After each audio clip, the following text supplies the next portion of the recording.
Reusable blocks are a great way to speed up your content creation workflow by allowing you to create your own custom block that's formatted in a way that you frequently use. Let's create a new block and change the background color. If we click on our block options and choose Add to Reusable Blocks, we'll get the option to give our block a name. Let's say Blue.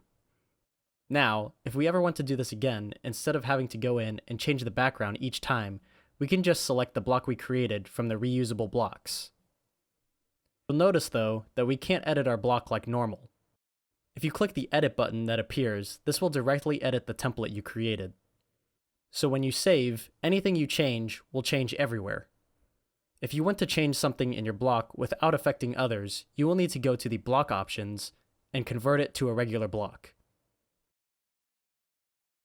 For more complex reusable blocks, such as one that contains multiple types of blocks, you will need to first hold Shift and select all the blocks you want to include before adding them to a reusable block. You can then use it just as we did our first block. If you ever wish to delete one of the blocks you created, you can always go to the Reusable Blocks section and click on Manage All Reusable Blocks. From here, you can edit, delete, or export your blocks for use on another site.